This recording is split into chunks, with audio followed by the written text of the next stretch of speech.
करता हूं कि आपकी तकलीफें दूर हो, लेकिन आप सोचो ये तब हालात है जब शक्ति उनके पास है।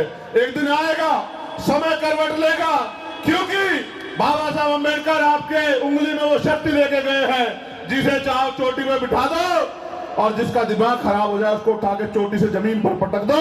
ये उंगली में ताकत बाबा साहब अम्बेडकर आपके लेके गए हैं। 4 बच्चों की कुर्बानियों से आज आपके हाथ में वोट है।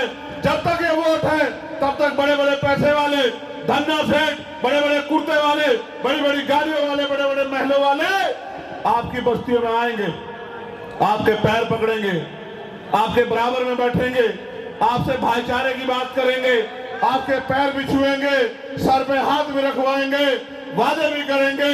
वो समय अगर कोई होगा तो वो चुनाव का समय होगा, और जिस दिन चुनाव खत्म हो जाएगा 5 साल उनको दूरबीन लेके ढूंढ लेना, 5 साल वो आपको दिखाई नहीं देंगे। और ऐसा 75 सालों में चला रहा है, अमीर राज कर रहा है और गरीब का हाथ ऐसे फैला है। और हम तो सुनते थे, गांव में हम लोग सुनते थे, अध्यक्ष जी, संत कुमार जी यहाँ बैठे अध्यक्ष जी, हमारे गांव में हम सुनते थे कि पैसे वाले लोग गरीब का बेटा आगे ना बढ़ जाए तो चुनाव से 2 दिन पहले झोला लेके आते थे, झोले में पैसे होते थे। सुरेश जी गांव के ठेकेदार को पकड़ते थे, ठेकेदार को कहते थे कि जो जो वोट बेचने वाला उसके घर ले चल, मैं उसको पैसे दे दूंगा, वो वोट हमें दे दे। ये होता था नहीं होता था बताओ? मान्यवर काशीराम साहब ने इसी के खिलाफ आंदोलन चलाया था, जिसमें उन्होंने नारा दिया कि वोट की रक्षा बहन बेटों की रक्षा की तरह करनी है और वोट को बेचना नहीं है, वोट को जिम्मेदार आदमी को सौंपना है।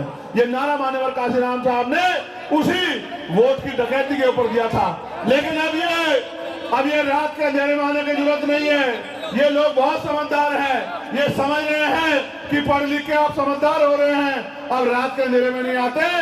अब तो दिल्ली के बड़े बड़े दफ्तरों में बैठ के मीडिया के सामने घोषणा करते हैं कि हम आपको 2500 रुपए महीना देंगे, हम आपको 3000 रुपए महीना देंगे, हम आपको 2100 रुपए महीना देंगे, हम आपको 500 रुपए का सिलेंडर देंगे, हम आपको साड़ी देंगे, कपड़ा देंगे, मिठाई देंगे, आप हमें वोट दे दो। ये वोट की खरीदारी नहीं है तो अब क्या है, आप मुझे बता। ये वोट की खरीदारी है, और ये खरीदारी इसलिए है क्योंकि जिस दिन आपने अपनी वोट की शक्ति को समझ लिया और वोट आप अपने बाबा साहब अम्बेडकर के विचार वाले व्यक्ति को देने लगे, उस दिन के बाद आपको किसी दफ्तर में नहीं जाना पड़ेगा।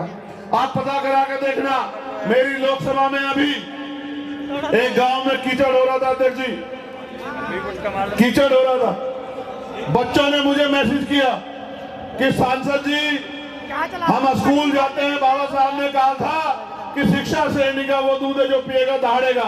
हम बाबा साहब की बात मान के स्कूल जाते हैं, हमारे परिवार के लोग भूखे प्यासे रह के एक एक पैसा जोड़ के हमें स्कूल भेजते हैं। हम वर्दी पहन के जाते हैं, लेकिन जब कीचड़ से निकल के जाते हैं तो स्कूल में जाते जाते ऐसे हो जाते हैं जैसे खेत से आ रहे हो। और जब हम स्कूल में बैठते हैं तो वो गंदगी हमारे पैरों में, कपड़ों में लगी होती है, तो हम पढ़ भी नहीं पाते। मैंने अधिकारियों को कहा क्यों भाई आप लोग क्यों नहीं ध्यान देते? बोले जी सब ठीक है। मैंने कहा ठीक है तो चलो मेरे साथ। मैं अपने उस गांव में उनको लेके गया और मैंने कहा कि चलो जरा गांव का निरीक्षण करके आएंगे। और जब उस गारे से मैंने उनको निकाला, इतने इतने गारे से, तो एक दूसरे से कहने लगे, क्योंकि अधिकारी भी समझदार हैं, कि क्यों नहीं भैया सड़क, सांसद जी नाराज हो रहे हैं, क्यों नहीं ध्यान दिया गया, इतने बुरे हाल है, गांव में समस्या है, क्यों नहीं ध्यान दिया गया। मैंने उनमें महिला अधिकारी भी थी, मेरी बहनें उनसे कहा कि आप भी कंपटीशन दे के आई, महसूस करके देखो, अगर आपके बच्चों को ऐसी गंदगी से निकलना पड़े तो आपके मन में क्या बीतेगी। और मुझे उम्मीद है, मैंने 15 दिन का समय दिया था, 15 दिन के अंदर वो सड़क बन जाएगी, मेरा भरोसा है, क्योंकि वहां सांसद चंद्रशेखर आजाद है, वहां तो यारा गया सांसद नहीं। तो मैं तो कोशिश कर रहा हूं कि जितनी ताकत आपने मुझे दी है उस लड़ाई को लड़ सकूं।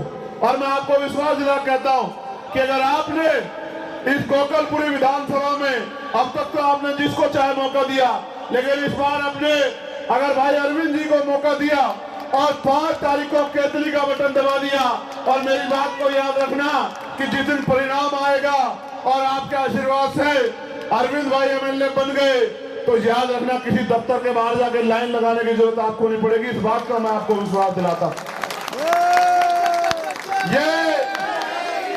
ये वोट हथियार है हमारा, इस हथियार का प्रयोग करना जान लो। ये दो धारी तलवार है, अगर अपने व्यक्ति को दी तो आपकी समस्याओं का हल होगा, आपकी परेशानियां खत्म होगी, और अगर किसी ऐसे व्यक्ति को दे दी जो आपको धोखा ठगने के लिए मैदान में आया है तो आपकी समस्याओं का हल नहीं होगा और नई मुसीबतें आपके ऊपर पड़ जाएंगी। आज महंगाई ने कमर तोड़ दी है, नौकरी नाम की चीज नहीं है। आरक्षण जो हमारा हथियार था जिससे हमारे 100-200 बच्चे हमेशा नौकरी लग जाते थे हर जिले में, आज वो नौकरियां खत्म हो गई हैं, निजीकरण किया जा रहा है, तमाम तरह से लूटमारी हो रही है, भर्तियों में घोटाला हो रहा है। कल किसी गरीब दलित पिछड़े का बच्चा किसी दफ्तर में सरकारी कुर्सी पर नहीं बैठ पाएगा। और आप जानते हैं सरकारी नौकरी क्या है? सरकारी नौकरी वो है जो आपकी 2 से 3 पीढ़ियों को मुख्य धारा में जोड़ देती है। और जो लोग सरकारी नौकरी में नहीं है, क्योंकि गरीब लोग हैं, व्यापार नहीं कर सकते, समय पर लोन नहीं मिलता, उसके बाद 400 रुपए 500 रुपए की मजदूरी करके आप 10 साल में घर का निर्माण नहीं कर सकते। आज महंगाई के ये हाल है, एक गाड़ी नहीं खरीद सकते आप, तो आप ये बताओ कैसे मुख्य धारा में आओगे? बाबा साहब को तो लगता था कि वोट की शक्ति से ये देश में शासक बन जाएंगे। हम शासक तो नहीं बने, हम तो पिछलग्गू बन के रह गए। इसके पीछे कौन कारण है, किसने किया है? हमारा अपना स्वार्थ है या हम लोग बेवकूफ बनते आ रहे हैं? ये हमें सोचना पड़ेगा। मैं तो आपसे इस धरती में खड़े होकर कह सकता हूं, ये हमारा पवित्र स्थल है।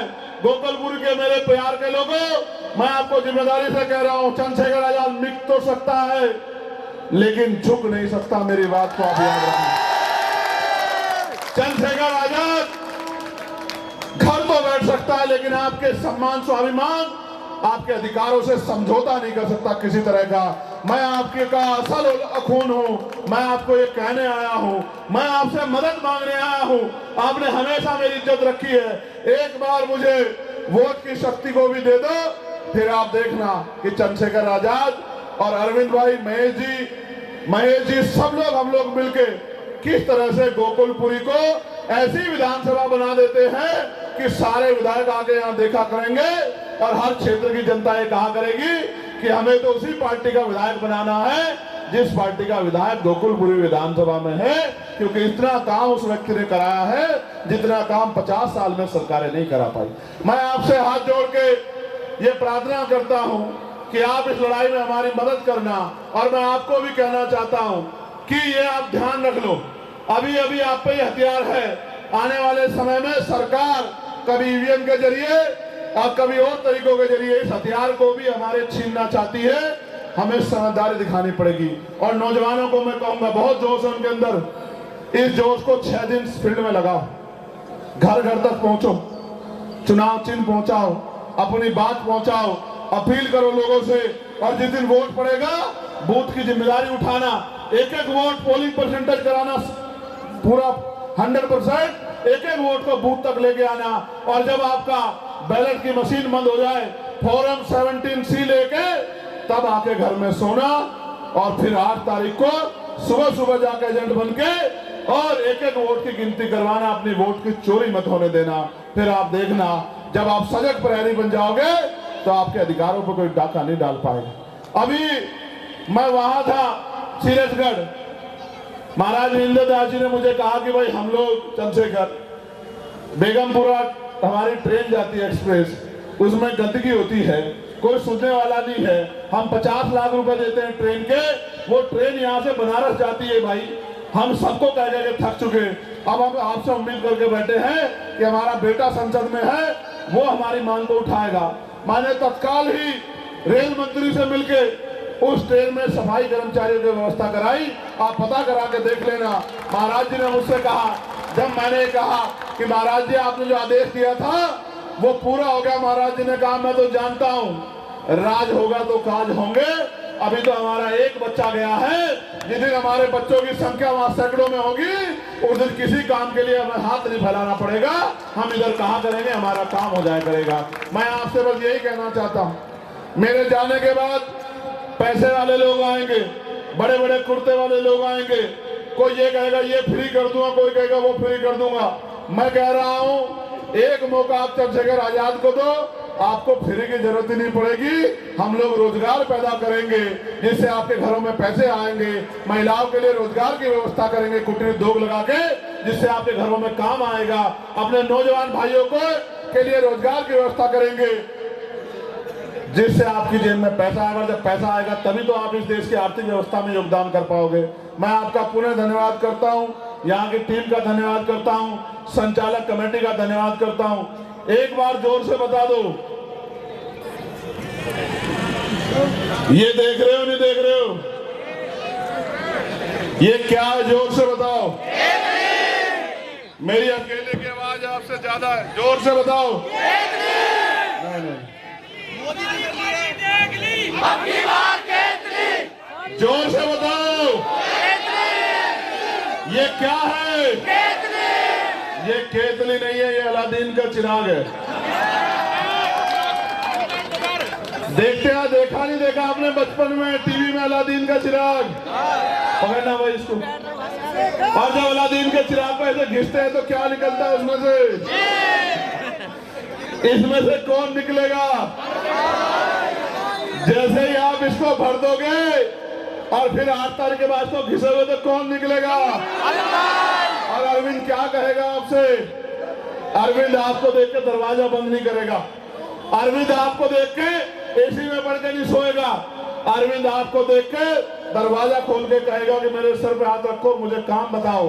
आपने मुझे वोट दिए, मेरे लिए काम बताओ कि मैं आपके किस काम आ सकता हूँ, किस समस्या के लिए आपको आना पड़ा है। आपको आना नहीं चाहिए था, आपको मुझे फोन करना था, मैं वहां आता।